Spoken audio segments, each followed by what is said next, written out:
right, I think we're gonna get started, folks. We're gonna just let folks in when they can. Thank you for being here today. My name is Beza Ayala, and I'm your campaign assistant for the 2025 UW Combined Fund Drive. And I just wanted to start with a land acknowledgement. So we here at the University of Washington acknowledge that while serving the University of Washington, we're on unceded Coast Salish land, and including the traditional land of the first people of Seattle, the Duwamish people, past and present, and we honor the gratitude and land itself and the Duwamish tribe. This acknowledgement, of course, does not take place of authentic relationships with Indigenous communities and just serves as a first step in honoring the land that we are on and just acknowledging that's the history. And so thanks for coming in today. This is a lunch and learn today. Again, my name is Beza Ayala, and I am one of the University of Washington Combined Fund Drive campaign assistants. And in my role, I have the amazing opportunity to connect the nonprofits with the University of Washington community.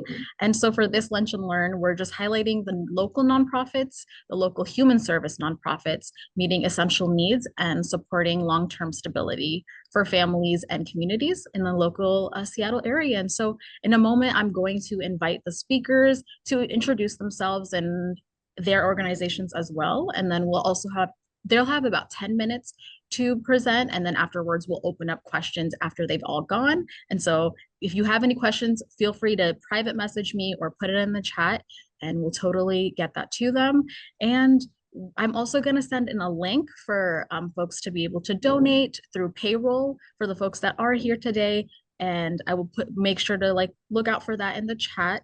And so without further ado, we're going to start with our three nonprofits today. We have WestSide Baby, which is our 2025 featured nonprofit. We have Solid Ground, and then we also have the Low Income Housing Institute.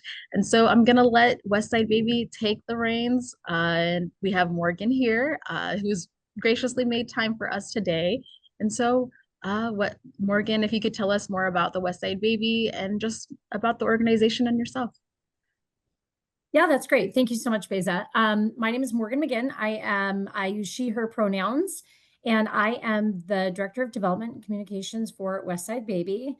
I also just want to give a little shout out and say hi to the other two nonprofits here today.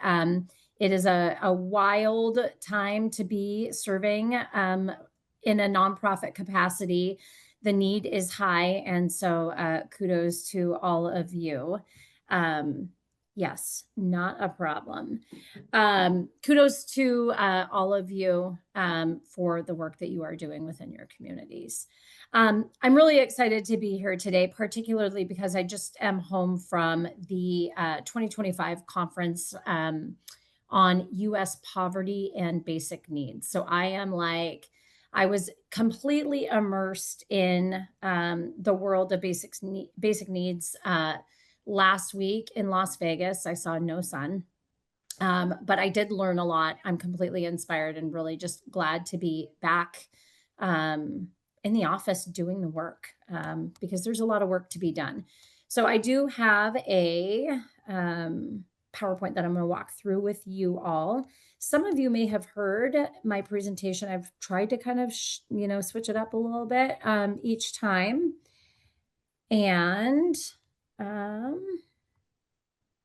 we'll see if I can kind of keep it fresh for y'all. WestSide Baby. So in King County, 1 in 5 families struggles to afford diapers. Nationwide, that number grows to 1 in every 2 families.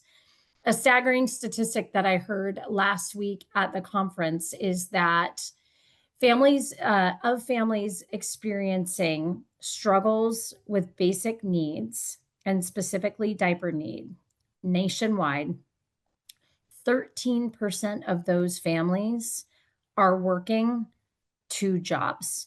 So that is either a single parent who is working 2 jobs, or it is a 2 household income family. 13% of the families experiencing diaper need in this country have double income at in their households, which to me is absolutely mind-blowing.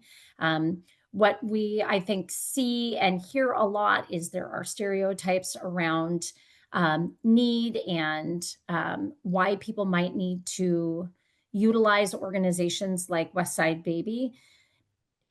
People deal with every different sort of situation you can possibly imagine, whether it's domestic violence, intergenerational caregiving, where maybe a grandparent is now caring for a grandchild that they didn't expect to care for. What we know right now is the need is high and it continues to grow, especially here in King County as costs rise significantly. Diapers are not covered by federal assistance programs like WIC, food stamps. It's not something that is included here in Washington State. There is opportunity for TANF recipients to get $100 for diaper purchase, but that's still a fairly low subsidy based on the cost of diapers in our region. At WestSide Baby, our vision is to provide essential items to local children in need by collecting and distributing diapers, clothing, and equipment. Equipment includes things like car seats, high chairs, baby bath tubs, sort of anything you can kind of imagine a parent would need. We also distribute formula. We see increased need in formula since the pandemic, so that is a priority of ours right now. And we envision a day when every child is equipped with the basic items they need to grow into happy, healthy, and resilient members of our community. WestSide Baby was founded by a new mom named Donna Pierce in 2001. That was almost 25 years ago. Next year, in 2026, we'll be celebrating our 25th anniversary. Donna Pierce was a woman who immediately upon having children saw the cost and prohibitive cost of items needed to raise a child and to do so in a way that allowed the child to be healthy and happy. So she called on her community, asked them to help support her, filled her garage of her household with boxes of diapers and wipes and other baby items, and then put a call out to the community in need and told them that they could come to her garage anytime they needed diapers and she would hand them out. We've grown significantly over the last 25 years. We're now based in White Center. We have a massive warehouse. Last year, we distributed almost 2.4 million diapers in our community, over 11,000 bags of clothing to kids in need, and over 50,000 hygiene items. The way that WestSide Baby distributes items to the community is through 3 different parallel running programs. The first is our bulk diaper program, where we distribute over 100,000 diapers each month and partner with a number of different organizations like food banks, schools, hospitals, and community centers. Each of those partners receives a monthly pallet distribution of diapers. So we bring a pallet of diapers to all of those organizations every single month. They can use those diapers as needed to support their community. As many of you know who may be parents or caregivers, when you put your kids in daycare, you always have to have an additional supply of diapers at a daycare center for your kids to be able to go to daycare. This is just one example of ways that this program helps support families. It allows those daycare facilities to have those diapers on hand without requesting the parents bring them. The second way that we serve our community, and one of the most tangible for us as staff, is our emergency diaper bundle program. Families in need can come to our warehouse in White Center at any time, and we will give them a pack of diapers. They get 50 diapers and a pack of wipes at our front desk, no questions asked. We don't take any information. We have put the word out to the community that we are a safe space. We serve a primarily Hispanic population, and particularly right now with the threat of ICE raids going on, we want to make sure that the people in our community feel safe when they come to our office. This is a really incredible program because we see people who just need a small amount of diapers to get by. Through our partnership with the National Diaper Bank Network and the work and science that they have done there, we have learned that 50 diapers is really the gap, covers kind of the financial gap that most people see on a weekly basis. So we provide those 50 diapers and a pack of wipes per child. People can come back as frequently as they need to. We don't say no. In addition to the emergency diapers that we distribute starting in 2026, we'll also provide emergency bundles of clothing for families who really need, again, just a little extra support for their little ones. The last way that our organization supports our community is through our provider partner program. This is a program that we have seen have great success because we partner with social service organizations up and down the King County corridor into Pierce County, Snohomish County. We have 100 different agencies that we work with. They're domestic violence agencies, hospitals, transitional housing, you name it, we work with them.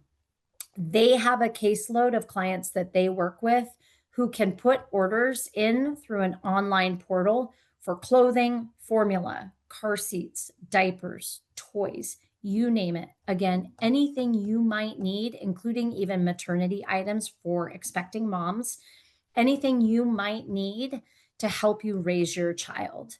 We then leverage our volunteers, which we'll talk about a little bit later, to fill those orders, and then our provider partners come and pick them up and distribute those back out to their clients. One reason this continues to work is because people who are working with our provider partners are getting additional resources outside of our tangible items. And what we see is knowing that they have tangible items to come and pick up increases their level of consistency, going back to talk to their caseworkers and getting that additional support that they are in need of. It's a really profoundly important program. And we have, over the past 25 years, just seen it work so well. Our hope is eventually we can continue to grow the number of provider partners that we have. But we have kind of hovered around 100 for a number of years now. That is 100 agencies, and we have more than 400 individual partners that we work with from those different agencies. WestSide Baby receives all of the clothing that we distribute back out to the community from our community. We are basically like the Goodwill for babies, only it goes back into the community and people don't have to pay for items. So parents have the opportunity when they have kids and their kids are growing out of their clothing and stuff to bring their items to WestSide Baby. We have volunteers who collect the items in our warehouse, sort through them and organize them. Our warehouse is a very organized and efficient operation. Everything gets sorted. If there's stuff that needs to be mended, we have a specific basket that goes in. We have laundry facilities in our warehouse. So if there's anything that needs to be washed, we can wash it on site. Anything that isn't clean, or if it's too torn, we give to Goodwill, and we get a penny or $1 on the pound, I'm sorry, from Goodwill to spend at Goodwill for items that we donate to them. The provider partner then places an order through our online portal system, which our volunteers receive little printed out stickers with all of the items that children have had ordered for them. We then go through and we do personal shopping.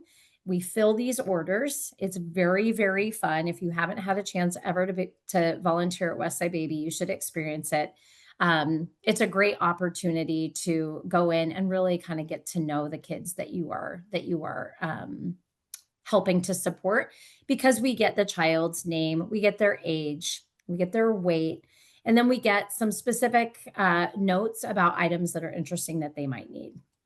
Some of you might have heard me tell this story before, but I had a profound moment now about 3 months ago where I received an order that I was filling for a 9-year-old girl whose caseworker had asked us to provide a bin or a duffel bag because she was living in transitional housing. She was in a homeless shelter. For me, as a mom of a 7-year-old, it struck me profoundly that she is old enough to understand the tenuousness of her situation and to feel unsafe.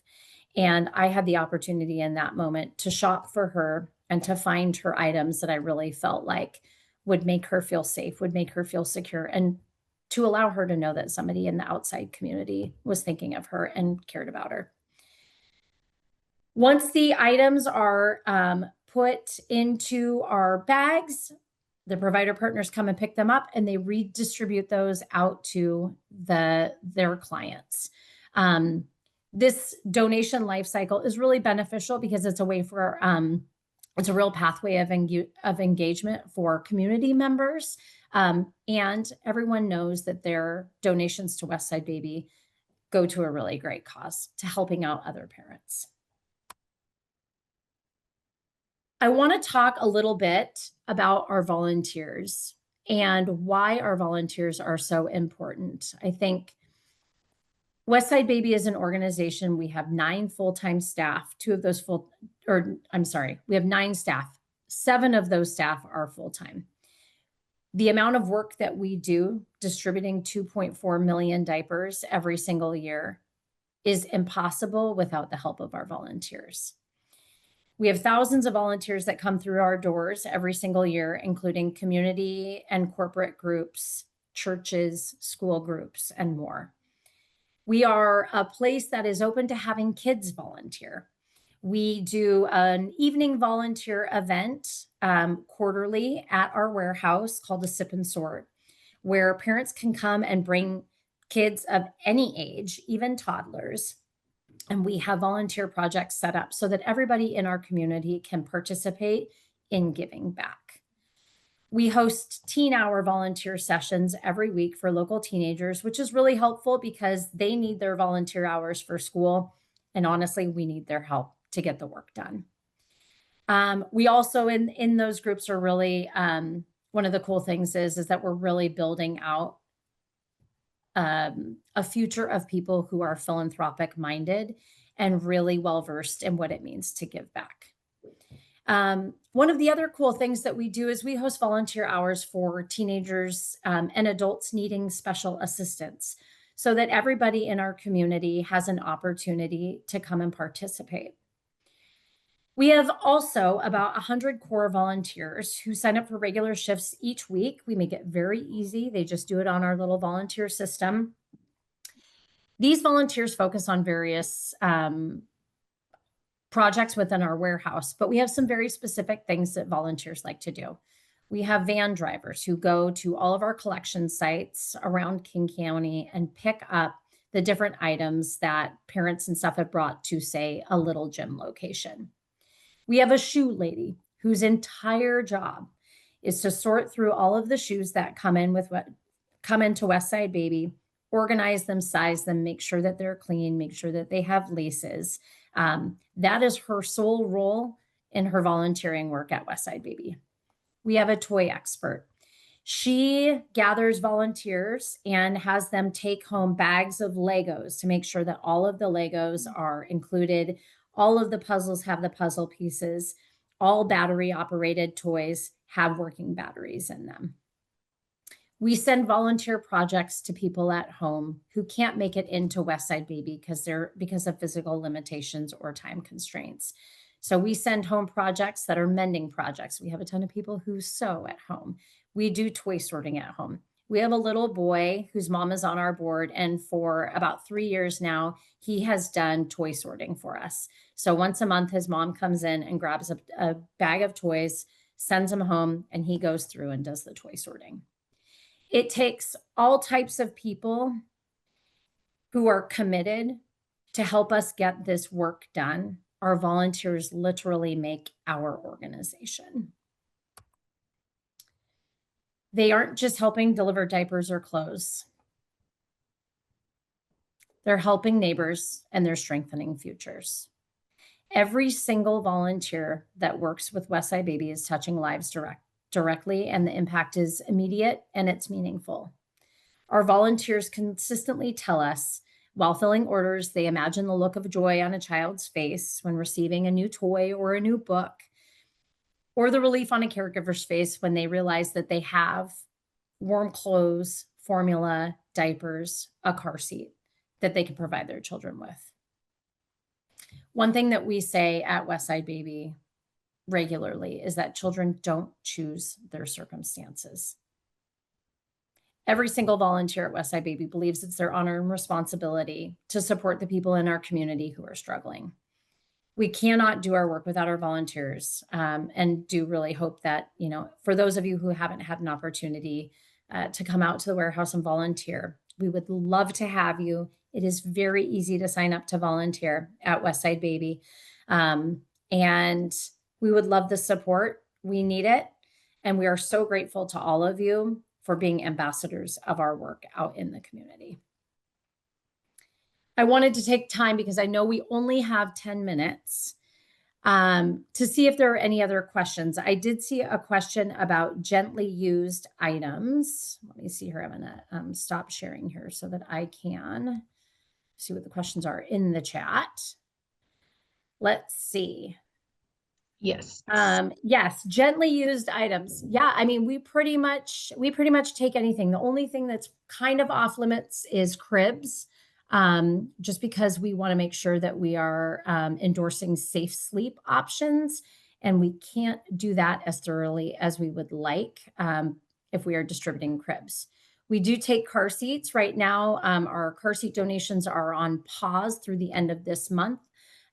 We got an incredible in-kind donation of over 100 car seats from Durrell, and we are working to get those out into the community as efficiently as we possibly can. And so once we get into November, we'll be taking car seats again. Our car seat program is focused on ensuring that car seats are safe and that parents get all of the information that they need to have. So we accept all car seats as long as they are not within a year of being expired and have never been in a crash. We clean them, we do safety checks on them, we fix anything that's broken, and then get them back into the community. Yes, Besa, I love that you pointed this out. We are called WestSide Baby. It feels a little bit like a misnomer at some point in the not too distant future. We may be doing a little bit of a rebrand. Because we do actually serve children that are older than babies. We accept clothing size all the way up to size 14, 16. We tend to generally say that's about a size, or age 12 to age 14-year-old. So we do accept older kids' clothing items, toys, shoes, etc. I think the last thing I would say on that too is one thing that was really a hot topic at this conference that I was at last week is the inclusion of menstrual products. And that is something that we will be really focused on next year as well. Awesome. Thank you so much, Morgan. I know we volunteered at the WestSide Baby, so I really do recommend folks to do that too. We did it as a team activity. So if you all want to have some time to have this like a team volunteer opportunity, WestSide Baby is one. I'm gonna put in the chat just like the giving form if folks want to give, and then I'm also gonna invite Solid Ground for just for a little bit. We have Simone. I'm gonna share about Solid Ground, and so I'll invite Simone to introduce herself and the organization. Hi, everyone. I'm Simone Marion from Solid Ground. I'm here to talk about the many, many things that we do. Hold on a second. I'm trying to share my screen and I'm having a little difficulty. There we Yeah, go. Great. Can you guys see it? try one more time. There we go. Can you see it now? Yes, perfect. Perfect. Great. So Solid Ground is an anti-racist and anti-poverty organization. About 22 years ago, we launched our anti-racism initiative well before George Floyd because we looked at the population we were serving and understood that the disproportionate representation of BIPOC people had everything to do with historical wrongs. And current issues. So we oriented all of our programs through an anti-racist lens because we knew that if we were going to end poverty, we had to also talk about racism. Let me see, get the next one. Let's see if I can get the next slide. So what do we do? Well, we're a 52-year-old organization. In the last 52 years, we've served over 1.5 million people. Last year, we served 65,000 people, meet basic needs like food, housing, and also spread change. And we focus on 5 areas. Stability. So we have 2 programs that help people who are in danger of losing their housing. About 2 months ago, we had a woman who called up. Her child had just died, and she couldn't pay her rent and burial costs at the same time. So she was having to choose between those 2 things, which I can't imagine having to choose between. We helped her pay for both her housing and the burial costs of her child. Staying stable, one issue can impact people who live paycheck to paycheck. It could be a prolonged illness, it could be their car breaking down, but people can lose housing very, very easily. And to give you an idea how long it can take to regain housing, one of our youth residents was filmed in a great video that you can find on YouTube about the Sikh Captain America who came to visit Solid Ground to talk to our youth. And they were illustrating their stories about their strengths and their superhero strengths. And this child drew a picture of a car. And he was saying that he and his family had lived in the car. And he was asked, well, how long did you live in the car? And it was 3 years. And I think about that all the time when I think about the community that we work with, their needs and what we can do to prevent homelessness to begin with. We also provide 324 units of housing with wraparound services, including mental health care, job prep,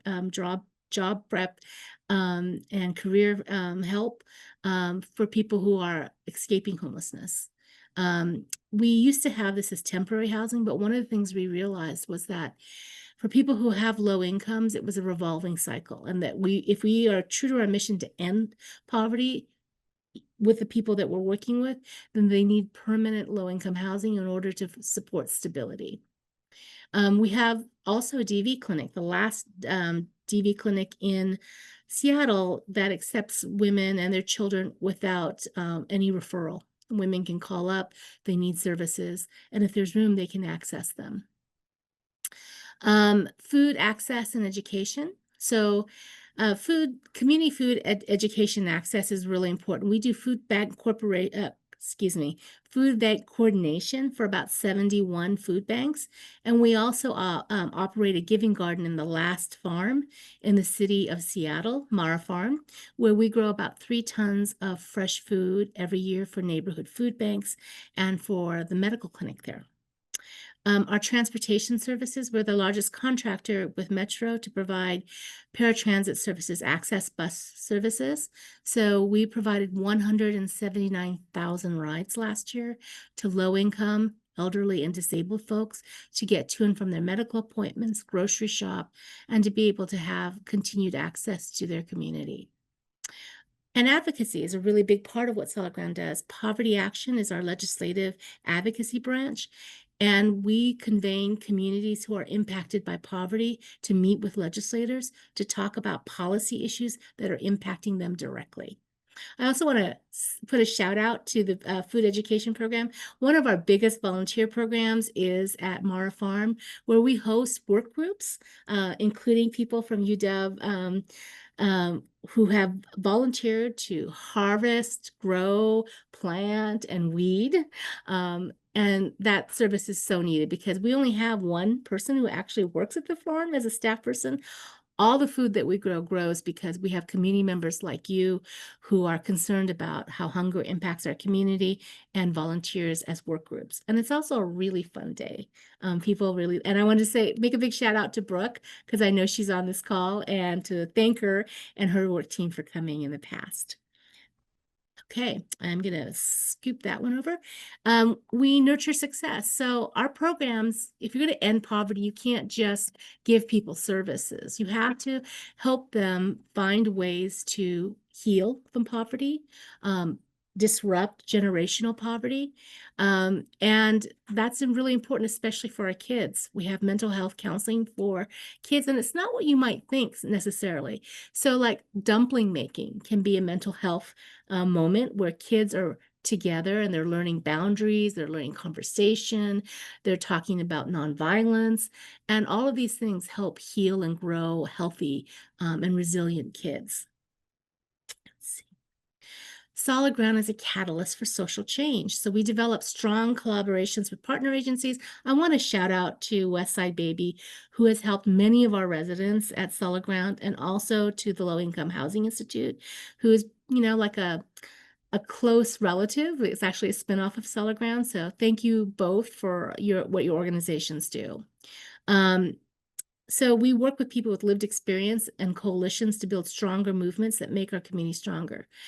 Solid Ground has a board of directors, but it operates under a tripartite model where 1/3 of the board members have lived experience with poverty. We do not want to tell people who are poor what they need. We want to ask our Community Action Council, which is in addition to our board of directors, to help us be informed about impacts and to talk about what is needed in the community. Instead of giving direction to the community, we strive to work with the community to end poverty. So we organize locally and regionally across Washington state. One of our big programs is to bring legislative bodies together, policymakers with poor communities, so that they can talk about the issues impacting them. One of the big legislative successes a few years back was limiting payday loans and the interest rates they could charge in Washington state. Solid Ground led the charge because payday loans were able to get 1,000% interest from very poor communities. So they were perpetually paying on those payday loans, and that created a cycle of poverty for them. So Washington state is no longer a place where payday loans can make the sort of money they can make in other states, largely in part to Solid Ground's work around that. And I wanted to share some impacts, challenges ahead for low-income families, because this is really important. As you all know, and again, I want you to know this is not a partisan conversation.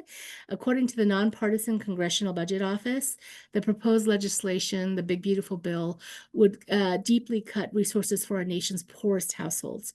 Millions can lose their health care. Over 16 million Americans are at risk of losing coverage.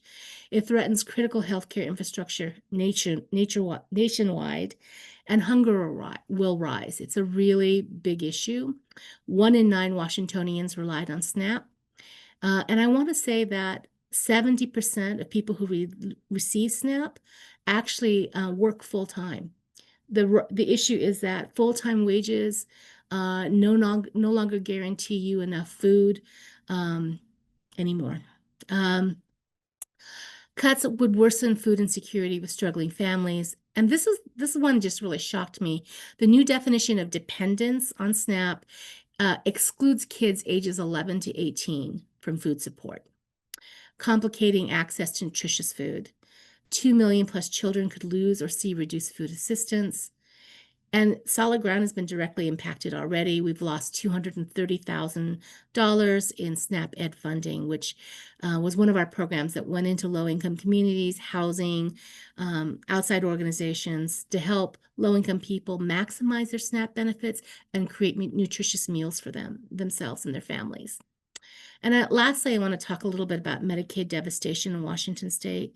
In 2023, Washington received $12.5 billion in federal Medicaid funds. Cuts would force hospital closures statewide, including and especially in rural areas. And this one was also another statistic that just I was shocked.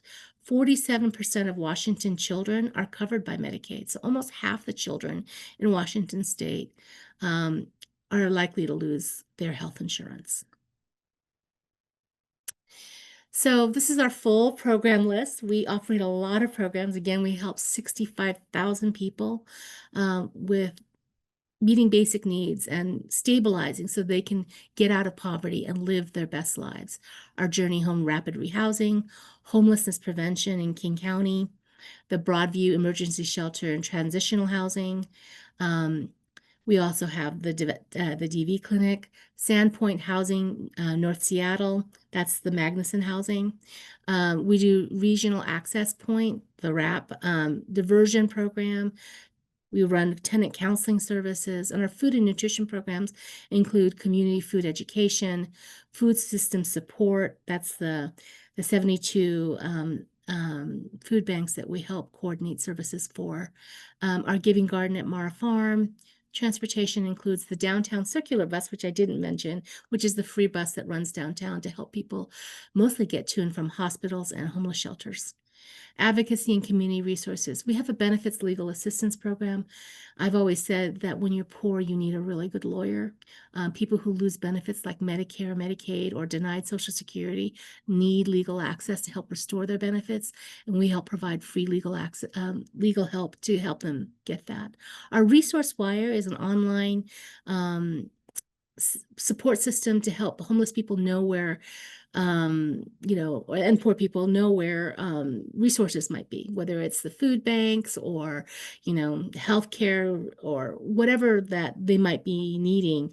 Resource Wire can help them direct to new and emerging sites as well as old ones. And then the statewide health insurance benefits advisor. This is a great program run in coordination with the OIC, the Office of the Insurance Commissioner, where we have highly trained volunteers, most of whom are retired, to help people as they get onto Medicare navigate the system. I didn't know until I got close to retirement myself that I was like, oh my God, this is incredibly complicated. How do you get and unravel this? So the SHIBA program really helps statewide people understand Medicare and Social Security. And our Poverty Action Program, which we spoke of, and our Anti-Racism Initiative. So grow with us. Since 1996, Solid Ground has cultivated a 3/4 acre giving garden on the historic urban farmland at Mara Farm. And each year we have community members volunteer with our staff to grow thousands of pounds of fresh organic produce. All the produce stays in the South Park community, which is the poorest community in Seattle. And it helps give food to the area food banks, health clinics, and other organizations. So please join us. I know that you guys have, UW has been an incredible supporter. We're neighbors. We're just down the street in Wallingford. And not only have you volunteered at our farm, but you've also given generously to support our programs to end poverty. I'm open to questions. That's the end of my presentation. Thank you so much for listening and being here. Thank you, Simone. Yeah, we were able to get a tour at the Solid Ground, and we heard about the really amazing programs and about the PCC and the education and the food programs. And so they do really great work. So thank you for presenting today. We have one last but not least. Yep, the Knit All program too. Yeah, there's a knitting program at the UW, and they're knitting hats for the Solid Ground. And so that's a cool program that's kind of like, aligning with the campaign. And so Brooke is leading that. Thank you. Lovely. Yes. And so so last but not least, we have the Low Income Housing Institute. Amanda, just want to introduce yourself and let us know more about the organization. Yeah. Thanks so much, Beza. And thanks so much, Morgan and Simone, for your presentations and all the work you're doing in our community. My name's Amanda, and I am the volunteer and donations manager at the Low Income Housing Institute, or LIHI for short, LIHI. Very grateful to be connected with you all today. I have a presentation here. Let's see. I'm going to share my screen. It gets working now. Great. Everybody see that? Thank you. Okay, great. Yeah, so like I said, my name's Amanda. I am with LIHI. So LIHI, we're a nonprofit housing provider. We've been around for over 30 years. We were founded in Seattle in 1991. Sharon Lee, our executive director, started LIHI as a low-income housing provider, and we've grown to include some other programs too that I'm going to talk about today. So we have a mission here. Lehigh develops, owns, and operates housing for the benefit of low-income, homeless, and formerly homeless people in Washington State, advocates for just housing policies, and administers a range of supportive service programs to assist those we serve in maintaining stable housing and increasing their self-sufficiency. So we have this little map here just to demonstrate how far our reach is. So right now we're serving in 6 counties. So we have properties in Snohomish, King, Pierce, Thurston, Kitsap, and one little property up in Island County too, on Whidbey Island.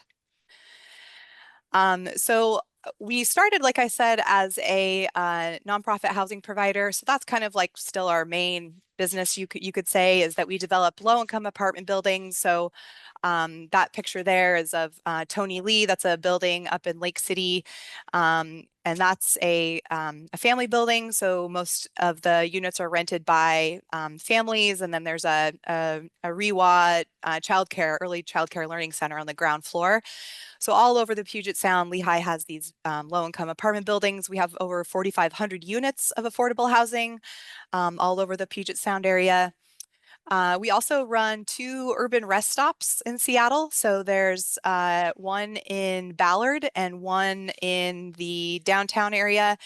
And so if you've never been to an urban rest stop or never heard of them, they're really cool. These are just day centers where people can stop in and take a hot shower or do their laundry or get hygiene services for free. So we serve a lot of unhoused folks, but anybody can stop in. Basically, they are one of the few truly public bathrooms that we have in Seattle.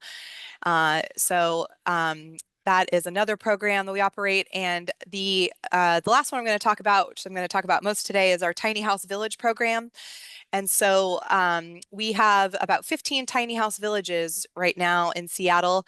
And if you don't know what a tiny house village is, these are temporary transitional homeless shelters for individuals, couples, and families who are experiencing homelessness.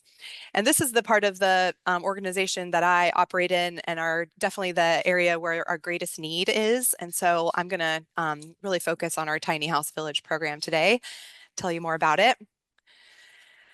So tiny house villages, like I said, these are meant to be temporary emergency shelters for people to transition out of homelessness. And so we always want to emphasize that, we don't move people into a tiny house and expect them to stay forever. In fact, when they move in, they agree that they are going to take steps to finding permanent housing. And so they're meant to just be sort of a stepping stone on their way to something more permanent. We have 15 villages right now. Most of them are in Seattle. We have one down in Skyway, 2 in Tacoma, 2 in Tukwila, and then 2 that are in the process of construction right now. So we have our newest one is in Lake City, the Olympic Hills neighborhood. That'll be open by the end of the year. And then we have another one opening soon in Tukwila, and then hopefully another one in Spanaway. So we are growing. And tiny house villages, they include hygiene facilities. So I'll talk a little bit more about the tiny houses themselves, but the villages will always include hygiene facilities. So people are always very curious about the bathrooms at villages.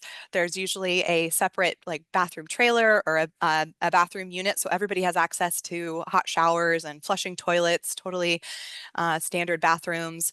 We have community kitchens. Usually these are in like a big storage container or a tent. So people have ways to refrigerate their food. We have a meal service that delivers a hot meal every day from Operation Sack Lunch. We make sure we have indoor and outdoor community spaces so that people can get to know their neighbors and develop a sense of community. And then there's always offices on site for the staff and the case managers. So I always want to talk about how tiny house villages are different than typical congregate shelters, where people might sleep on a cot in a big gymnasium or a mat on the floor. The biggest thing is that we provide tiny house villages as low barrier shelters. So we want to make sure that we're meeting people where they're at.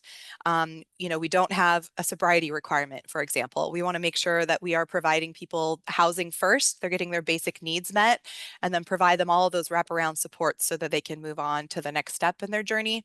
And so the way that we do that is we make sure that our villagers can keep their partners, pets, and possessions. Those are three big things that if people are moving from, say a tent encampment and they're offered a shelter somewhere, those are the three things that we hear about, is that people want to make sure that they have, the ability to stay with their partner if they can keep their cats and dogs, and then they can keep all their possessions.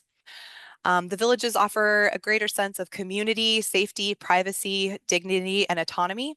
So I know when I first started at Lehigh and I was talking to some of our clients, I talked to one of our clients that moved into Rosie's Village right there in the U District, who said that when she got the keys to her tiny house and she could finally come inside and close and lock the door behind her, she said she had the best sleep of her life. You can imagine it's really hard to have a good night's sleep if you're sleeping in a tent and you're worried about, your safety and your security, and just the ability to shut a door behind you and lock it.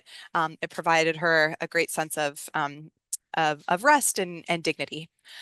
They're more cost effective than traditional congregate shelters, both in terms of the construction costs of starting one up and the operational expenses. Villagers, our clients, have access to case managers and housing resources inside the village, and I'll talk more about the case management side of things in a moment. And they're definitely more effective at getting people off the street. So like I said, when people are trying to transition out of say a tent encampment and they're offered shelter, they probably are not going to want to go to a shelter if they're told you can't stay with your partner, you can't stay with your pet, you have to get rid of all your possessions. They're probably not really likely to accept that offer of shelter, but they are more likely to accept a tiny house where they can keep all of those things.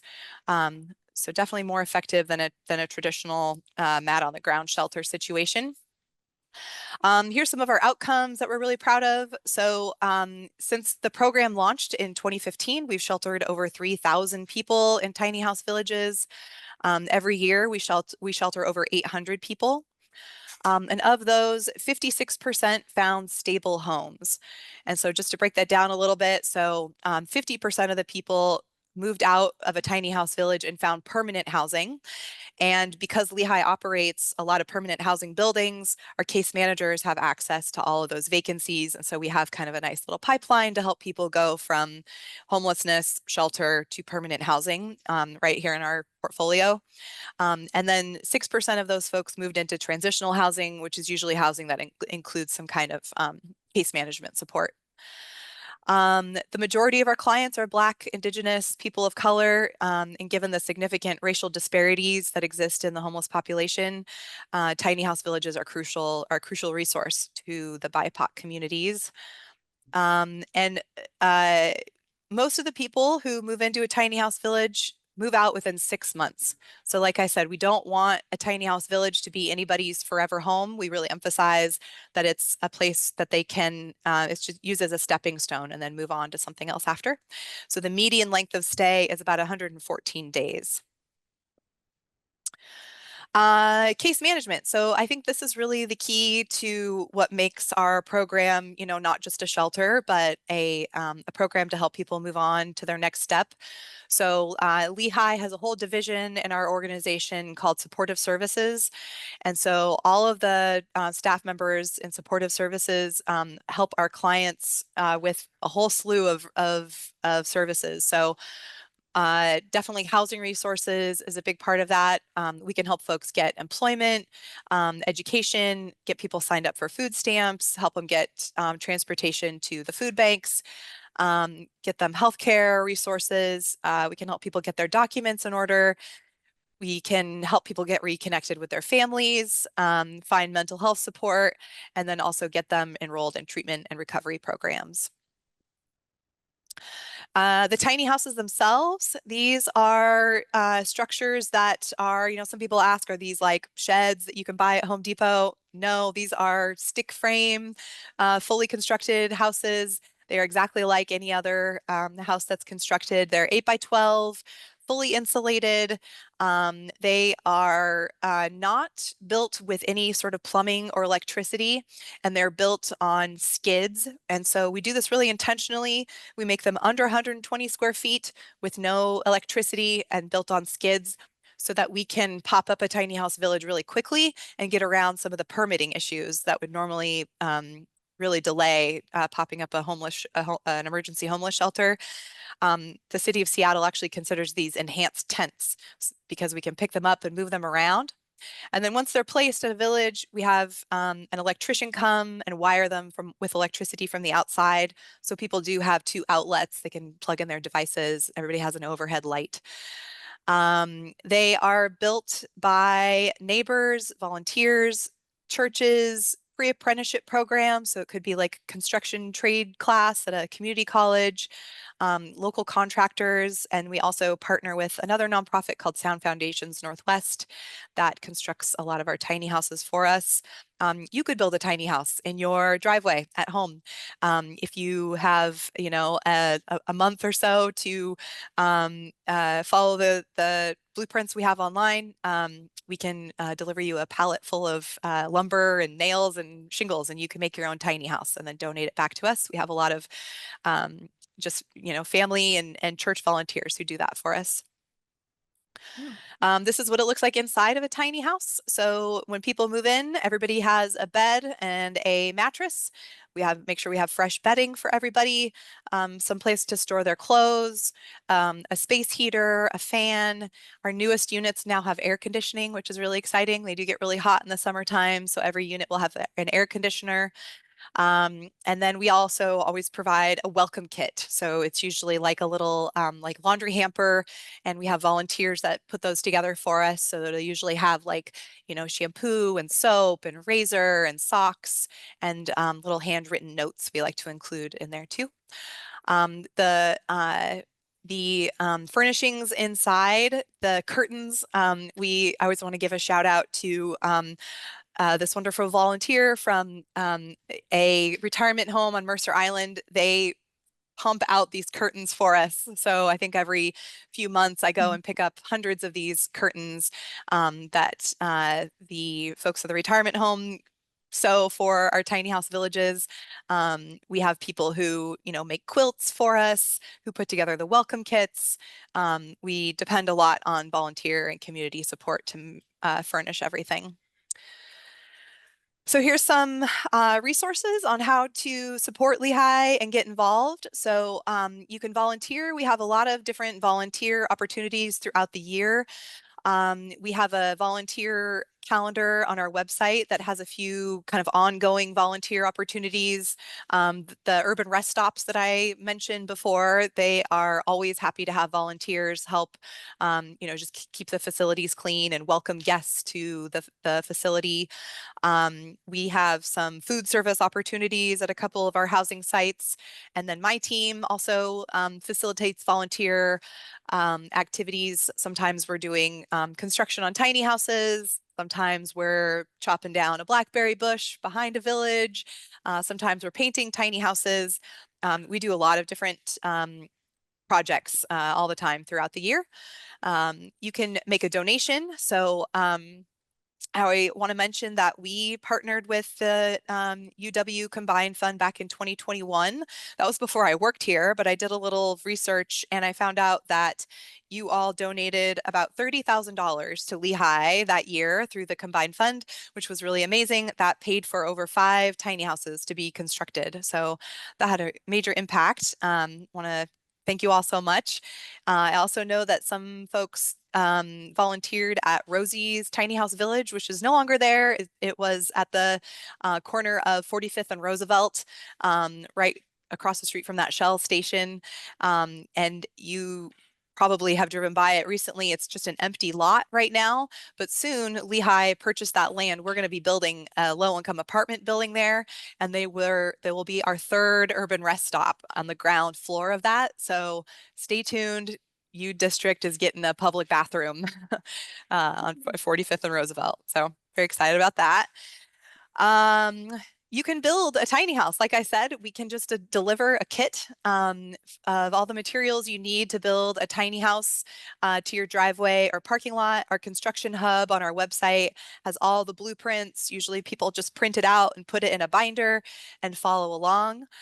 If you are interested in that at all, please reach out to me and I'll get you connected to our construction team and talk about how we can make that happen. We operate a very small donation center. It is a important lifeline though for our clients. And thanks so much, Simone, for that slide that you provided about all of the challenges that we're facing now due to the SNAP benefits cuts and rental assistance cuts. We're really trying to close the gap for our clients for all the essential needs that they have, especially our clients in tiny house villages, and then folks that are moving from tiny house villages to their very first apartment. You can imagine they need so many things, you know, dishes, furniture, pots and pans, so many of those essential items. We try to collect and provide in our donation center. So we collect items here and we have volunteers that help us sort and label things. And then usually case managers who know that their clients need certain things will come in and they can just kind of like shop for free. You know, they can just take whatever they want. And so we are always asking folks to donate if they can, or we have schools and organizations and a lot of different community partners that will do donation drives for us right now. We're really pushing for cold weather clothes. So our highest need, you know, I mentioned that we do serve families and kids, but the vast majority of our clients are men. And so our greatest need is for men's casual clothes, you know, men's sweatshirts, men's jeans, men's shoes are definitely our highest need item. Kitchenware could be dishes, pots and pans, plates, bowls, all of that stuff. A lot of folks need that, like I said, when they move from a tiny house village into an apartment. Hygiene supplies, especially travel size, shampoo and soaps, very much needed at the villages. Small pieces of furniture like nightstands and bookshelves. And then we also have a little food pantry too. So when people come in to grab pots and pans, they can also grab some top ramen or things like that. We have a little food pantry that we always are very grateful when people drop off a case of soup or noodles or macaroni and cheese, things like that. Always greatly needed. And then my executive director would be upset with me if I did not mention our gala and auction coming up in December. Like any nonprofit, we are having our gala nonprofit or auctions in person now for the first time in about 5 years.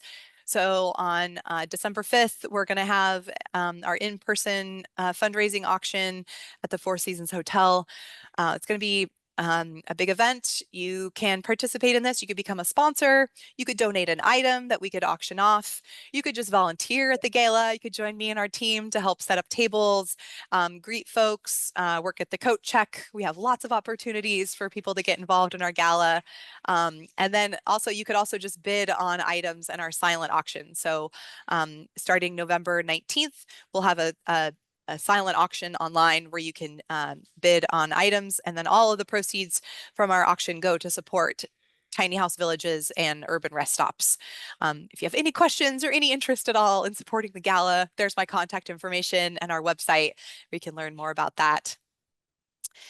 And that is the end of my presentation. And I think we're getting close to the end of the hour. I'll leave it open for any questions, but I understand if people need to go. Yeah, thank you, Amanda. That was great as well. You know, so there's might be misconceptions about the homes and stuff. So it was good to clear that up about that. It's cool that people can also build it as well. And so I hope that everyone was able to leave with something new about a local nonprofit. And if you have any questions, please email me. If you want to volunteer, please email me. If you want to give, I have sent that form in the chat. And I know we don't have time for questions just because I want to respect your time. But if you do have questions, I can also relay that to the folks over at either Solid Ground, Low Income Institute, or the WestSide Baby. So thank you for being here with us today for the Lunch and Learn, and we hope we see you in the next series, and that will be November 5th. We have a technology one, it's technology, equity, and access, and so hopefully we'll see you there.